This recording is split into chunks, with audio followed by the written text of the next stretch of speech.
karena bisa saja pada saat mendampingi ke-trigger lagi gitu ya, melihat visualisasinya kan itu bahaya kalau ternyata malah tersulut gitu. Nah, terus atau ketika emosinya sedang tidak balance gitu. Makanya saya sering kali bilang sama teman-teman, selamat datang kembali di acara Reflections with Amanda. Kali ini kita bersama Mak Dula Eta. Apa kabar Eta? Baik Ibu. Sekarang ini menjelang akhir tahun 2025, kegiatannya apa? Oke, selain masih ada Dula di akhir tahun ini ada satu klien Dula yang mungkin akan lahir di 8 Desember, jadi mungkin ditutup dengan persalinan itu. Dan juga ada kelas, ada 2-3 kelas yang mungkin akan menutup di Desember juga. Kelas apa itu? Salah satunya adalah kelas persiapan persalinan, itu satu, lalu ada sesi energy healing for support system, ini yang bisa diikuti oleh semua yang mau recharge energi, mau tahu tentang energi gitu ya bersama saya. Lalu yang satu lagi sesi therapeutic and coaching card gitu. Nah, kalau Bu Amanda sendiri saat ini sibuk apa nih Bu sekarang? Ini November ya. Ya. November itu kan biasanya kita sudah melihat ya ke depannya apa yang akan dilakukan.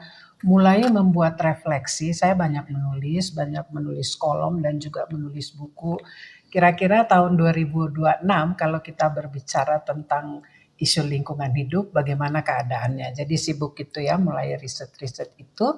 Kemudian juga menyelesaikan beberapa proyek buku. Jadi memang bidang saya itu lingkungan hidup, perubahan iklim, keberlanjutan, tapi juga topi lain saya itu terkait kuliner, sehingga juga menyiapkan buku terkait kuliner. Menarik sekali. Seru. Mak Dula Eta, bagaimana sih kok tiba-tiba, bukan tiba-tiba ya, prosesnya sampai bisa menjadi Mak Dula Eta? Oke, mungkin selalu kalau pertanyaan itu datang karena kelahiran anak saya di tahun 2013.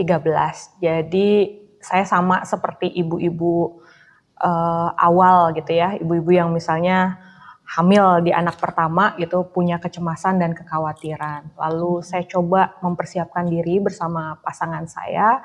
Lalu ketika pada saat melahirkan, kebetulan pada saat saya masih memungkinkan untuk waterbirth, jadi saya melahirkan di air Bu gitu. Nah terus pada saat lahir itu saya merasa wah ternyata ada spiritual journey yang saya rasakan, terus ternyata pengalamannya tidak menyeramkan sebayangan saya sebelum melahirkan. Lalu saya mikir, saya pengen deh banyak perempuan dapat cerita ini gitu. Akhirnya gitu, melahirkan itu tidak semenegangkan, menyeramkan yang mindset di awalnya. Lalu saya cari tahu, saya coba cari-cari. Anak saya lahir 2013, akhirnya saya join pelatihan doula dan childbirth educator di 2017. Jadi waktu itu saya mengikuti workshopnya, mengikuti distant learningnya, lalu sampai ke certified. Di bulan Maret 2017 sampai saat ini saya certified doula. Seperti itu.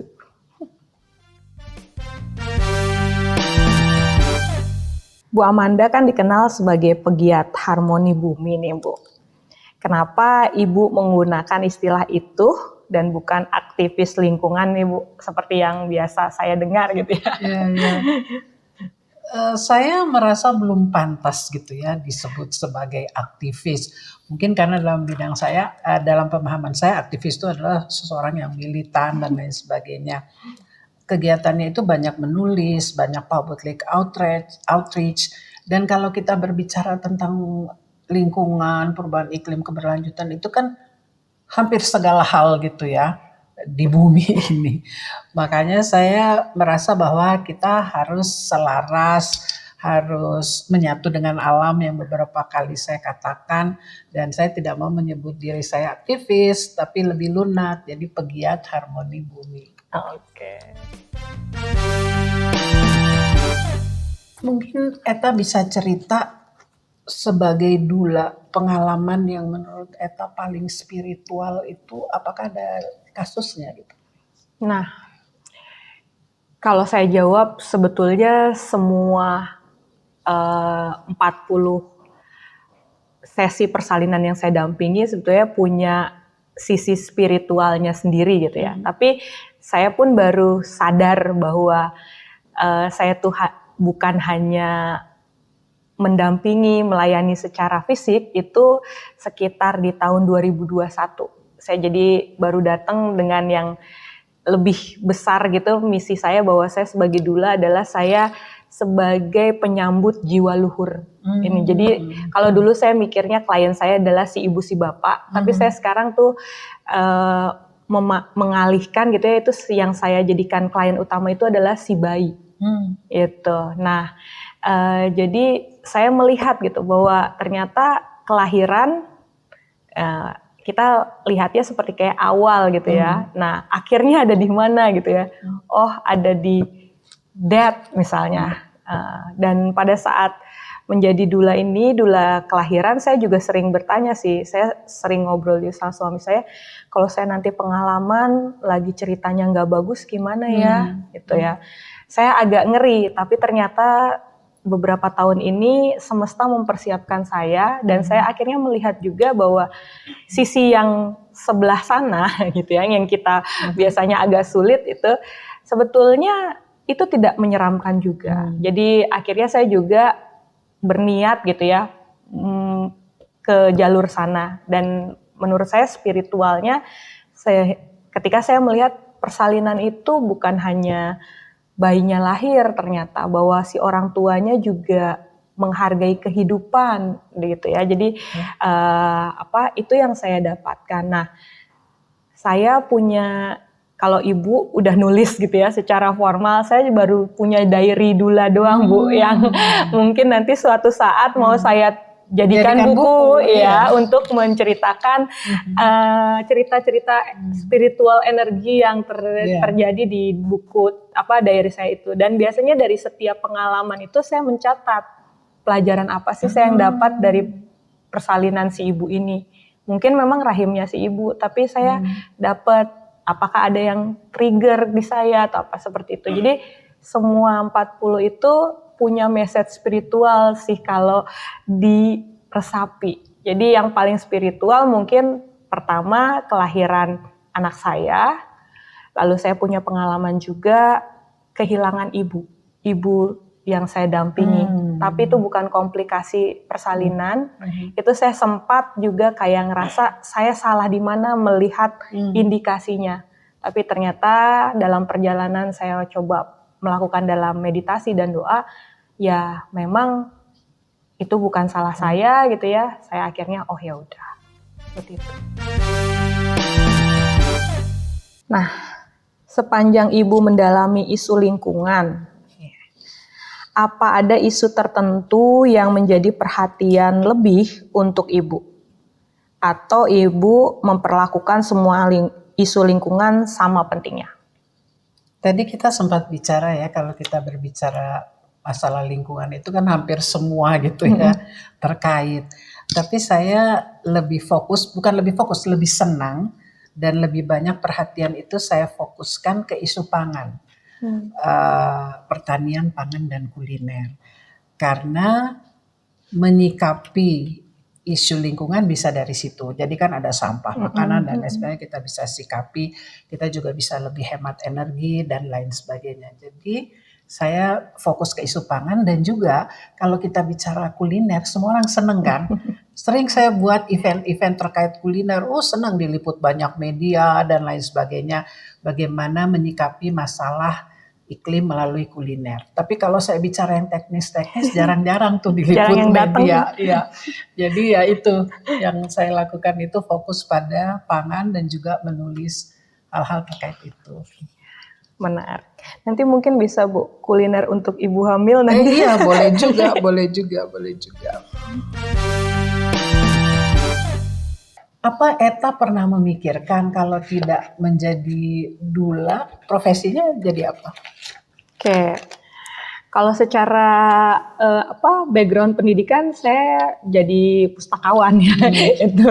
Cuma ternyata setelah saya flashback, saya tuh memang senang sharing, senang berbagi. Jadi kalau mungkin tidak jadi doula, sekarang saya itu selalu melihat adalah misi jiwa saya itu sebagai pelayan.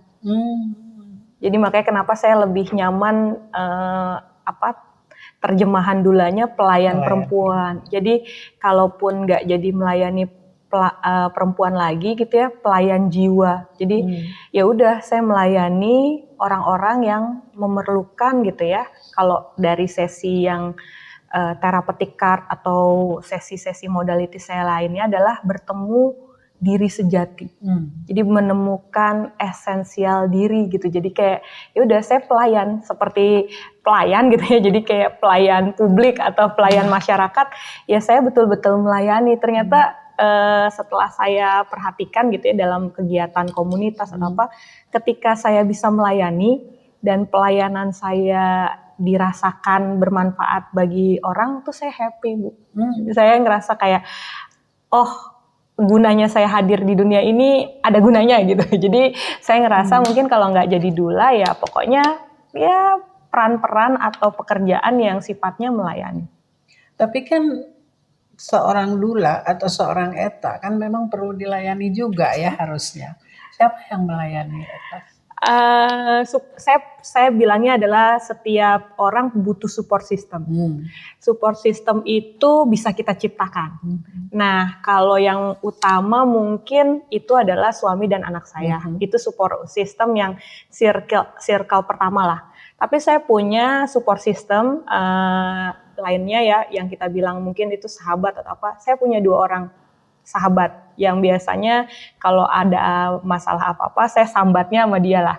Nah, hal baiknya di tahun ini Mak Dula Eta gitu ya sebagai brand juga punya support system. Jadi saya punya ada 4 orang anak muda yang kali ini mau membantu saya gitu ya sebagai relawan gitu ya. Jadi di sesi-sesi itu biasanya saya dibantu sama 4 orang ini. Jadi mereka lah saya tidak menyebutnya sebagai pelayan tapi support system. Support system. Iya. Nah, saya juga jadi pengen tanya nih Bu sama Ibu hal yang sama.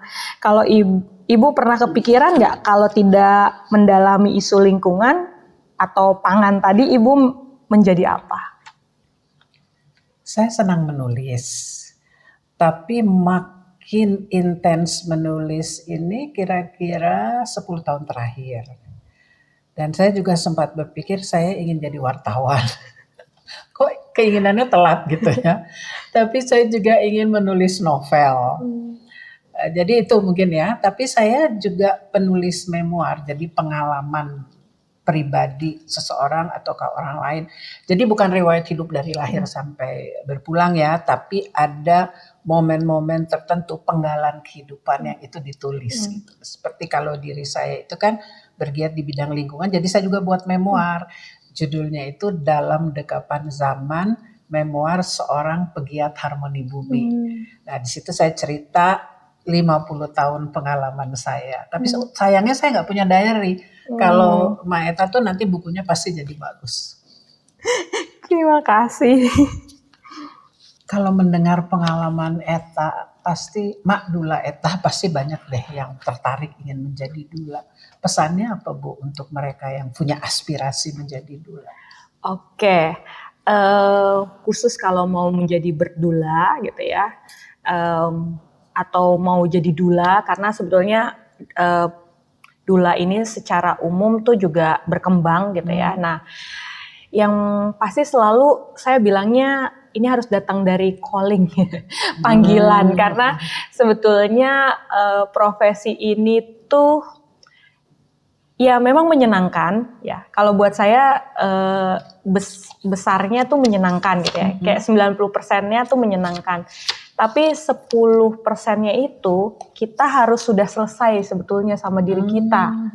Gitu ya. Jadi kayak maksudnya apalagi kalau misalnya berdula, kalau dia memang sudah punya pengalaman persalinan, pastikan luka-luka waktu pada saat kita melahirkan sudah aman, karena bisa saja pada saat mendampingi ke-trigger lagi gitu ya, melihat visualisasinya kan itu bahaya kalau ternyata malah tersulut gitu. Nah terus atau ketika emosinya sedang tidak balance gitu, makanya saya sering kali bilang sama circle pertama saya, anak dan suami saya, kalau menjelang persalinan mohon jaga energi saya ya, jaga emosi saya. Jadi kalau udah masuk 37 week itu saya kayak pastikan saya bisa tetap tidur siang, tidur cepat karena di calling bisa di jam berapa aja, anytime gitu ya. Nah, jadi pastikan dula itu memang profesi yang menjanjikan ya, tapi pastikan memang level energi kita sanggup, dedicated gitu. Tadi kalau pas lagi kita ngobrol informal, Bu Amanda bilang, berarti nggak bisa liburan dong? Yes, definitely. Jadi hari raya, hari ulang tahun, hari anniversary itu biasanya juga saya kalau udah ada di situ kansnya ya, saya bilang ke suami saya, anak saya ulang tahun dia 10 tahun saya tidak hadir. Kadang ada bayi yang lahir di tanggal yang persis sama. Jadi anak saya sudah terbiasa gitu bahwa kalau lebaran mama mungkin nggak ada, Natalan mungkin saya nggak datang ke keluarga, terus ada anniversary, hari ulang tahun. Jadi saya punya anak dula saya yang lahir persis di tanggal anak saya sama suami saya ulang tahun. Jadi waktu ulang tahun yang lalu suami saya ulang tahun ya saya lagi dampingin. Jadi dan mereka sudah bisa dengan hati terbuka menerima itu. Jadi kalau Anda sanggup seperti itu ya bisa join sebagai dula. Gitu. Nah, Bu Amanda, ingin bilang apa nih kepada para dula di luar sana sebagai pegiat harmoni bumi ya? Saya ingin menyampaikan rasa hormat dan tentunya apresiasi yang setinggi-tingginya kepada para dula. Karena saya tidak bisa membayangkan ya pengorbanan waktu, pengorbanan pribadi dan lain sebagainya yang diberikan oleh para dula kepada yang didampinginya. Kalau menurut saya itu luar biasa dan itu juga sangat membantu menyatukan kita semua dengan alam. Jadi sebagai pegiat harmoni bumi saya sangat berterima kasih karena yang dipikirkan bukan hanya life cycle-nya tetapi juga bagaimana kaitannya dengan semesta secara umum. Jadi makasih banyak. Oke teman-teman, itulah akhir percakapan, tetapi tentunya ini mudah-mudahan bukan sesi terakhir dari Reflections with Amanda. Kita nantikan selanjutnya yang juga pasti akan sama menariknya. Jangan lupa subscribe dan juga bunyikan lonceng supaya kalau ada berita-berita yang baru bisa segera diikuti.